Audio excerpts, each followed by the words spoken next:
जी, hello. मैं Australia से आइश। आज हम जिस टॉपिक के ऊपर बात कर रहे हैं वो टॉपिक है हमारे किस्मत से रिलेटेड, कि किस्मत क्या चीज़ है और किस्मत का साथ कब मिलेगा। बहुत सारे ऐसे लोग हैं जो कि बहुत सारी एफर्ट्स करते हैं, मेहनत करते हैं, लेकिन उसके बावजूद उनको वो रिजल्ट्स नहीं मिल रहे होते। सम टाइम हमारी लाइफ में बहुत सारे ऐसे सवालात होते हैं जिनका जवाब हमें मिलता नहीं है और हम इसी सोच में लगे रहते हैं कि हमारी किस्मत जो है वो कब हमारा साथ देगी। बहुत सारी एफर्ट्स करने के बावजूद, बहुत ज़्यादा स्ट्रगलिंग करने के बावजूद, इस होप पे कि शायद किस्मत साथ दे और हम अपनी कामयाबी, अपने गोल को अचीव कर सकें। आज उन्हीं तमाम सवालात का जवाब जो कि किस्मत से रिलेटेड है, किससे रिलेटेड है, आपकी डेस्टिनी से रिलेटेड है, उसका जवाब जो है मैं आपको एक ऑस्ट्रोलॉजी जो नॉलेज है, जो इल्म है, उसकी मदद से आपको दे रही हूँ। अब ये मैं एक बर्ड चार्ट है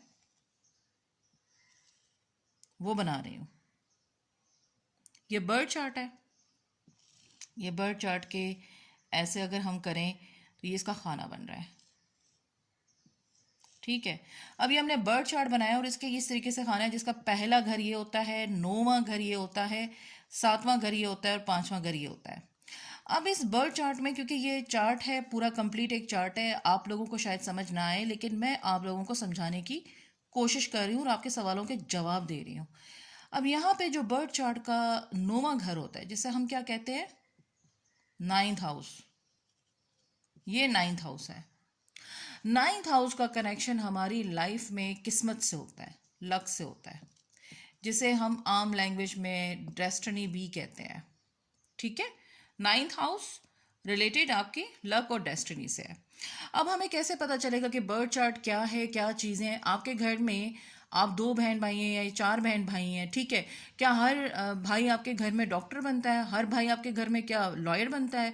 या हर किसी की किस्मत बहुत अच्छी होती है? नहीं, हर किसी की डेस्टिनी, उसकी लक, उसका सक्सेस, उसकी वेल्थ, उसकी नेम फेम दूसरे बहन भाई से टोटल डिफरेंट होती है। हालांकि होते तो एक ही माँ की औलाद है, लेकिन उसके बावजूद इतना डिफरेंस क्यों है? ये डिफरेंस को जानने की आज हम जो बात कर रहे हैं वो हम बात कर रहे हैं एक ऑस्ट्रोलॉजी इल्म, जिसे हम यानी कि हम रहनुमाई का इल्म कहेंगे। इन फ्रंट ऑफ मी, मेरी लाइफ के तजर्बात से मैंने इसको रहनुमाई का इल्म जाना है। जिस तरीके से कोई बीमारी होती है तो आप मेडिकल नॉलेज के थ्रू जो है उसका इलाज करते हैं। कोई कोर्ट केस होता है तो वकालत के थ्रू करते हैं, वकील हायर करते हैं। इसी तरीके से जब आपकी ज़िंदगी में बहुत सारी प्रॉब्लम्स, चाहे वो मैजिक जादू से रिलेटेड हों, चाहे वो आपकी किस्मत से रिलेटेड हों, शादी की बंदिश से रिलेटेड हों, चाहे वो आपके घर कारोबार से रिलेटेड हों, औलाद की तालीम से हो, औलाद की पैदाइश से हो, कोई भी मसला जो आपकी ज़िंदगी से रिलेटेड है, उसका सलूशन इस ऑस्ट्रोलॉजी इल्म के थ्रू किया जाता है।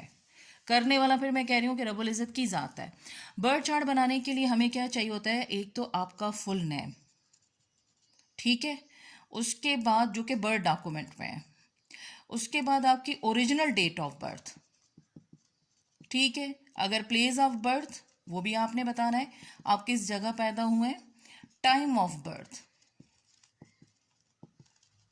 अब टाइम ऑफ बर्थ में ना, मोस्ट ऑफ द टाइम मैं एक चीज़ कहना चाहूँगी कि लोगों को बड़ी कन्फ्यूजन होती है। कुछ लोग कहते हैं जी सुबह फजर के टाइम पे पैदा हुए, कुछ कहते हैं ईशा के टाइम पे पैदा हुए हैं।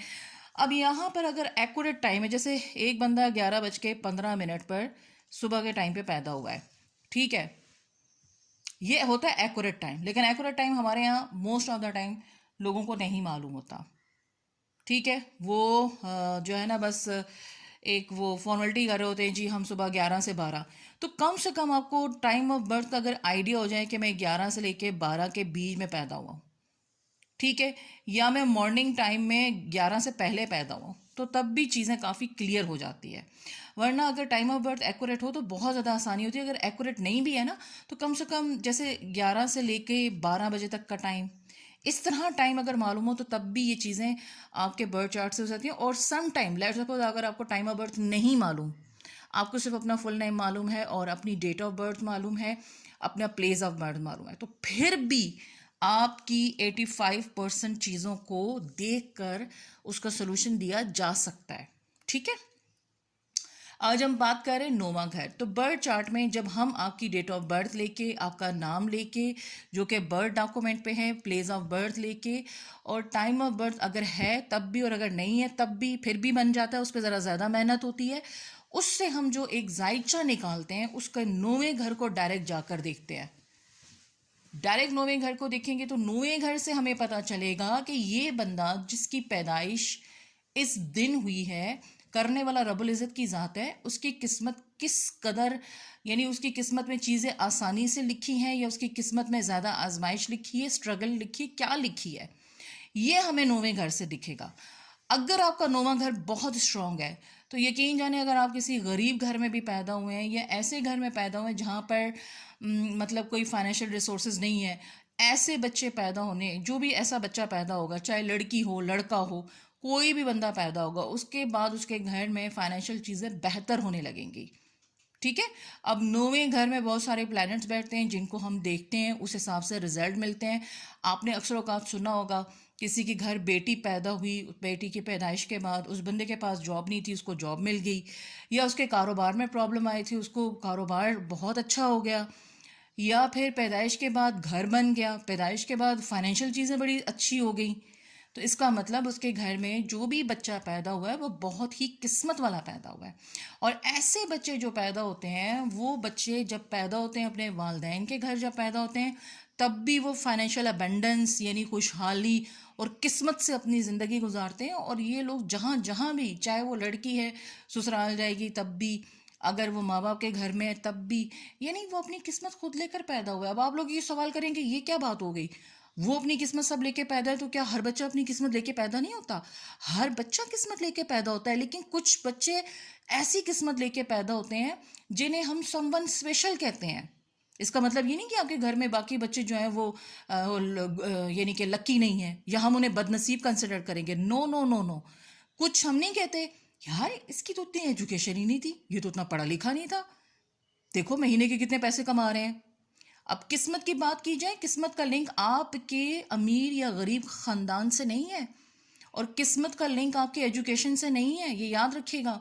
बड़े बड़े पढ़े लिखे लोग जो है महीने 60-70 हज़ार कमा रहे होते हैं।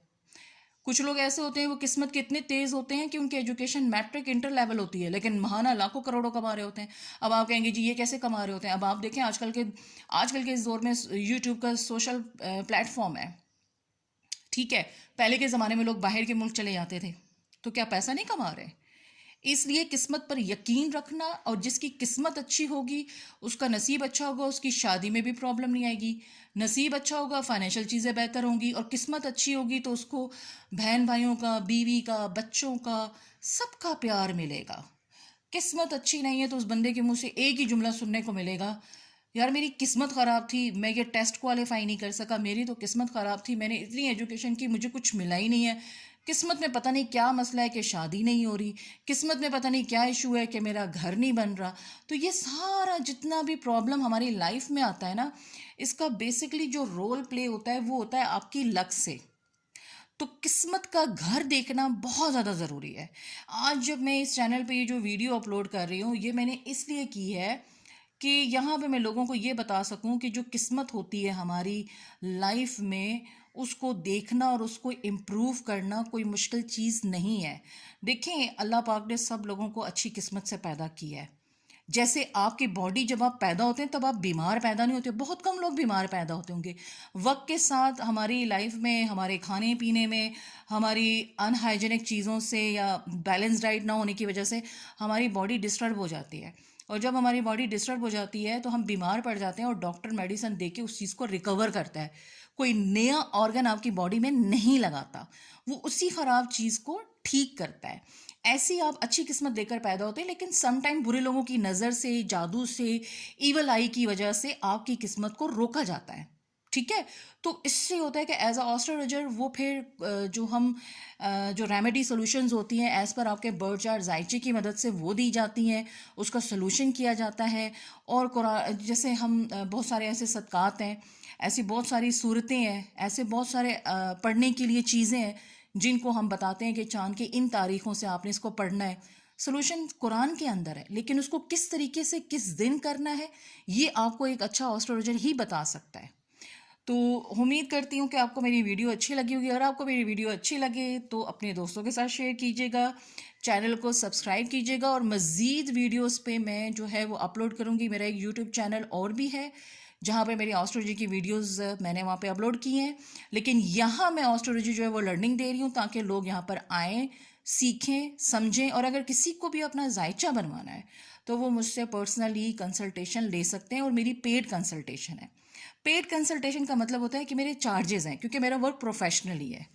तो उम्मीद करती हूँ कि आपको मेरी वीडियो पसंद आएगी। Thank you so much.